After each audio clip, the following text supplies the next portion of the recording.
All right, welcome to another edition of So Into Bourbon. Charlie, what are we doing tonight? Tonight we're exploring the wonderful world of RD1 from Lexington, Kentucky, and we have not only one, but two single barrel picks from them.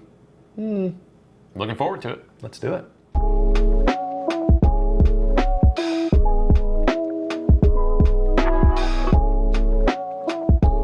All right, Charlie, we've got a couple bottles from RD1 here on the counter. We have two single barrels. That's right, and they're not just single barrels, right? These are staved finished, These are stave finished. and they are both different. So why don't you introduce our guests here? So this one here is a single barrel finished in French oak.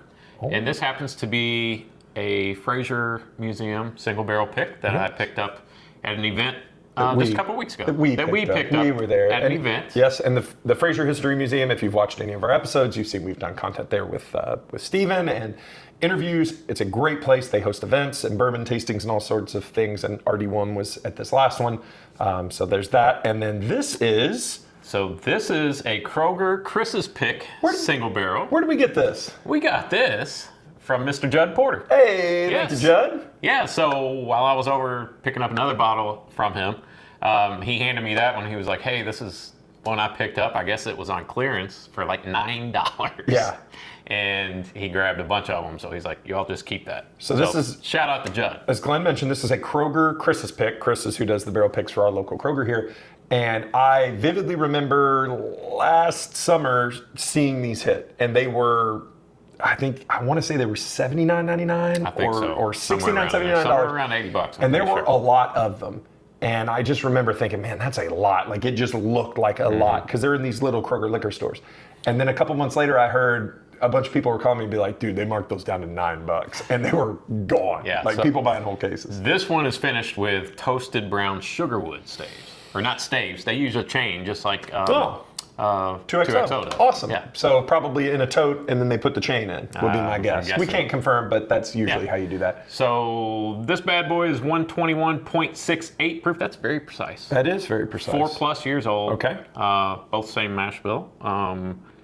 RD1's core bourbon mash bill, 70% corn, 21 rye, 9 malted barley. Love that mash bill. This one's 120 proof, also 4+ years old.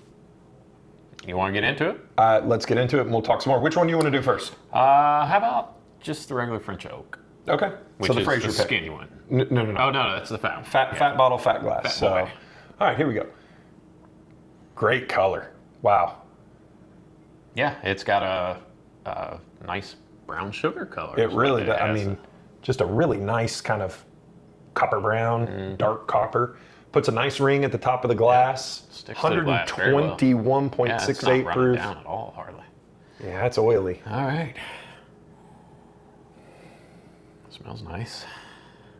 It's a little bit of ethanol there. Just a little bit. but not- And fresh pop. And let you behind the curtain, our first drink of the day. So There's a little youth there on the nose. yeah, I could see that. A little of that kind of young corn, that kind of overly sweet corn maybe. But there is also a real nice kind of burnt sugar there, like a sweetness. I'm having a hard time deciding if that's ethanol or just a little spice. You know what I mean? I think there's a little bit. There's definitely some Maybe a ethanol. little bit of both. It's not overwhelming, but Let's take a sip. We'll come back to this one get too. into it. RD1. and Charlie loves French oak.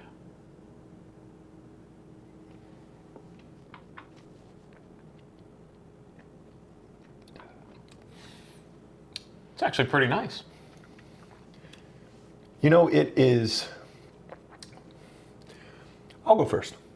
That's a sneaky drink there, because on the front, I got a little bit of that. It's a little young. Is this going to be a little weird? Is this going to be, kind of just corn sweet? And that sweetness goes right into straight oak. It is really oaky in all the best ways. Just like a very dark chocolate, like almost, it's borderline bitter. It's right there on that edge, but I feel like with it being the first drink of the day, if it was any more bitter than this, like this is the most bitter it's ever going to be. Palate's waking up, but it is really oaky and has a great long-lasting finish. I was gonna say, I'm glad you decided to go first because I got to kind of sit here and let the finish just linger in my mouth. It's still lingering. It's still, I'm getting a little bit of Kentucky hub, but not in a bad way. Yeah. It's really, it's pretty well rounded. Yeah. Now I'm not getting a lot of cascading flavors. It's not complex. It's not complex. And it's 4 years old. It's not going to be Right. complex. If you're looking for depth of flavor and cascading flavor and a complex bourbon at 4 years old, you may need to reevaluate your priorities. What this is absolutely drinkable with great flavor. The thing that kills me on it is the finish lasts forever. Yeah, it's I mean, got it just a sits great around. finish. And then it's a weird thing, and I'm going to go back to it, but the rye spice kind of comes back too. So like now I'm getting a nice like tingle like in my lips and my gums from the rye spice, which is 21% rye. Yeah, it's a really nice pour. It's got all the bourbon flavors that you want. You've got the caramels, a little bit of vanilla. I was picking up a little bit, like a hint of cherry on it, and then that quickly dissipated, and it was all kind of oak on the finish. Yeah. A little bit of brown sugar. This might be a stretch, but I'm like honey. I'm getting a little bit of a honey note. You know, second drink, there's less of the sweetness, and you go right back to immediately that oak. Really surprising amount of oak in a 4-year-old bourbon. That's a surprising pour. And we had this at the event. We did. I forgot that we tasted it. But it was already. like the sixth thing that we've had, and they had chill. If you're going to have a bourbon tasting event, starting off with spicy brisket chili is probably not the best way to kind of wake up the was palate. good chili. It was great chili, but after you have 2 bowls of that, you're like, oh, my tasting notes are, I can't feel my tongue. Yeah. I do not remember this being this oak forward, and there's not a lot going on kind of on the front, very simple, mid palate, and then when you get to the finish, it's just like, it's all finish. It's all finish. It's pretty good. It's decent. It's not, it's not the greatest thing I've ever had, but No, it's pretty decent. It's a nice pour. Listen, when you're buying anything, but especially when you're buying a single barrel and when you're buying something from a newer and newish distillery, you want it to be interesting, and if you knock it out of the park, you want it to be different from anything else that you have on your bar, because there's nothing worse than opening a bottle and pouring it and being like, that tastes like all of those.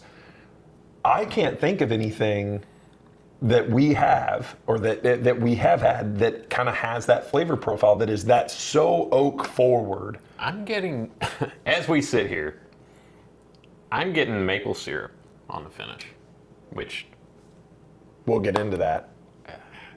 but I'm getting a maple syrup. Could it be mental? It could be. Because I it's wonder. definitely I written wonder. there. I'm excited for this one. Let's get into this. So this one is, tell me what this one's finished in. This is toasted brown sugar wood. Yes. I love all of those words. So this one is is a full shade lighter. Yeah, it's a lot lighter. Even in a smaller little baby Glencairn, that sucker's a full shade lighter. But it sticks to the glass just like the first one did. So this is slightly less in proof, 120 to 121.68. I'm very eager to see, and this is why I love single barrels. These are the two mash bills that are exactly the same. They are probably pretty darn close in age. I would think so. The only difference is going to be the staves that were put in there. So let's see how it is. Totally different. Yep. I love bourbon so much. Thank you all for watching. Like and subscribe. French toast. Yeah. Oh, honey, it is toasted bread with cinnamon. Like cinnamon toasted bread. But not a lot of cinnamon, just a little bit. It's really pleasant. It is a really nice nose. And do you get the ethanol you got on the first one? None. And you would think you would. This is a smaller, cute little Glencairn, so it's directing it right there. It's interesting. I don't get the youth on the nose I of don't- this. I don't I just either. compared them now, especially comparing them right next to each other. I get a little Oh, I totally that see what you said. Yes. bit young corn. Yeah, note. that corn note kind of comes in and is like, hey, I'm 4 And years old. maybe the stave is hiding that in this one. I don't know. Let's get into it. Hardy Cheers. work.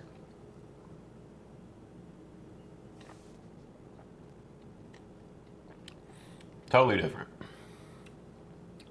What's the first thing you noticed? The spice on the middle of my tongue. Well, I was going to say the mouthfeel. It has a mouthfeel's more different. viscous mouthfeel, even though it's less in proof. It is. It's has a crazy, like, thick, syrupy mouthfeel. It's insane how different those are. I'm sorry, you go ahead. No, you're good. I get a little more burn on this one going down. Do you? Did you get that? I don't know. I need to. Yeah, I'm kind of processing this one too, because this one, I am really surprised at how oaky both of these are. I'm so much more spice on this one. The whole front of my tongue, like the front edges of my tongue, is just tingling. Yep. It's very spicy in a great way. Like, it's not over, like, you're not like, hoo-ha. Like, sometimes you get, when it's really spicy, Right. it's almost like a it's little hot. too much, yeah. This is not that, but the finish is really in the spice. Yeah. And top, like, middle of your tongue, that's where all the oak sits, and the rest In is the roof just of your mouth. Yep. Like the finish on this one was all in the back. Yep. This is all up front and on the tongue top, and the roof of top your of your mouth, Yeah. roof of your mouth, and top of your tongue. Really interesting. I thought that this one would be so much sweeter. I did too. I was Because I was thinking, okay, especially Give me with the some- nose, yeah. French toast. I was like, okay, this is gonna taste like straight up brown sugar. Do you get any? I almost feel like I get more brown sugar on the first. Do you get any young corn on that? No. I don't either. No. The only sweetness I get is I get this little blast of, like, it's almost just like sugar sweet. Like, here's a little bit of sweetness, a little bit of brown sugar, whatever you want to call it. There's a little sweet, and then that transitions right to spice, and then oak. And talk about spicy, man. My mouth and my throat all going all the way down is just kind of spiced up right now. The spice has gone, like, up and around my gums, over my teeth, my lips, my tongue. It started on the front of my tongue, and now it just has rolled back like a fuse. And my tongue, the oak doesn't hang around as long on this one. It's there, it's really pronounced, and then it dissipates, and you're just left with that really nice kind of bourbon flavor and spice. I It's get a nice crazy. hint of smoke on this one, like a smoky Yeah, campfire. it's funny. note. I was nosing it, and I'm like, man, is that kind of that campfire s'more note? I'm going back to the first one. Real Oh quick. boy, this will be fun. That corn is so overpowering on that first one. You know what? I have a feeling that these are going to taste pretty good mixed together.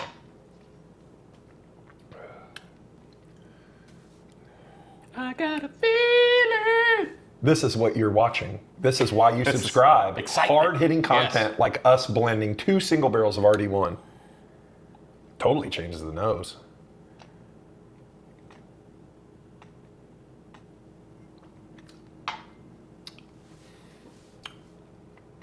I can't decide if I like that or not. I don't think it's better than the sum of its parts. Yeah. Because I It's think almost too. I mean, now it's sometimes, oaky and spicy. sometimes you blend two together and it's like a perfect marriage Yeah. of the two. This I almost feel like they're just kind of battling it out. It tastes Well- like you mixed two things together and they didn't really blend well. Well, I got all of the oak from this one and all of the spice Yeah. from this one too. And now the middle of my tongue is oak and spice, which is fun because that's mean, what it's they taste like. interesting. It's interesting. But I like both of these bottles. I tell you which one I like better, and I think you would agree. The Chris's pick is the better one. You think? I do. But I like this. I like spice more. I Yeah. still get a little bit of the oak. It doesn't hang around as long. But I thought going back to this one, I would be like, oh yeah, the Chris's is way better, and it's not. It's a closer race than I thought, but So I like them both. I wish I forgot. I was going to touch on this. When I was doing the research on these bottles, which one? So RD1 straight bourbon. Someone mentioned. Oh, never mind. We're not going there yet. Not going there We're yet. going there next. We're going there next. So Speaking of next, let's get there. So we had an opportunity when we were at the Bourbon Festival to chat with the guys at RD1, and we got to try, kind of their entire lineup, which unless you've been living under a rock, it's out there, right? So their bourbon and their Amberana, which we've done an episode on, and you can see that, which is an excellent pour. They now have their 10-year Amberana out, which is $230. So pick one of those up if you want and send us samples, and we'll gladly. Well, we tried the 10-year Amberana. We did at the try Bourbon it there, Festival, and it was excellent. It was very good. Maybe the best Amberana I've had as far as like drinkability and not overwhelmingly amber on it, punch you in the face. Yeah, and we. But I don't know that I would. Well, I do know I would not pay $230 for it. So one of the things that came from the Bourbon Festival was this little chestnut here, which is their maple finished everyday bourbon. And I told Glenn when we were leaving that he's like, what was the best thing that you had? And I was like, honestly, and we drank a lot of great bourbon at the Bourbon Festival. I said, the thing that stood out to me the most that I really enjoyed was that maple finish because it's. So this is double finished. It is double finished. French oak. Yep. And maple. And maple. Yeah. And they use the staves, the cut staves, the chain. And this is a $50 to $60 bottle all day long, everywhere where you can find RD1. Check your local listings. I love this because it just tastes like breakfast in a bottle. And I love it in all of the best ways. So we're going to open this one, but we're not going to do it now. Because I picked up something today at John O's in Elizabethtown, which is the greatest. What is this? This is short barrel sap squatch. Oh, wow. Straight bourbon whiskey finished in maple syrup barrels and toasted barrels. Okay. So now we have a battle of the sappers. Get your hockey pucks ready, baby. It's maple syrup time. So stay tuned for our next episode because it's going to be a throwdown and we're going to decide. We'll get into it and we're going to find out who's the best breakfast bourbon. I have mixed feelings on that. I know you do. Tell the nice people what to do, Glenn. Yes, check us out on socials. So Into Bourbon on Instagram and Facebook, Whiskey Realtor on TikTok, and obviously like, subscribe here, hit the bell so you're notified when new exciting hard-hitting content like this big, appears. beautiful episodes. Everybody says it. You've never seen such beautiful episodes. You're going to get tired of the episodes. No, you're not. You're not going to get tired of them. And keep those wallets loose. And your bungholes tight. Good night, everybody. Peace out. Good night, Canada. Ooh. Ooh. And make sure you talk about how we spin it. Oops. Jeez. Professional. I've seen better days. Check. Check. 3, 2, 1. Good evening. Welcome to another exciting edition of. I tried. I couldn't.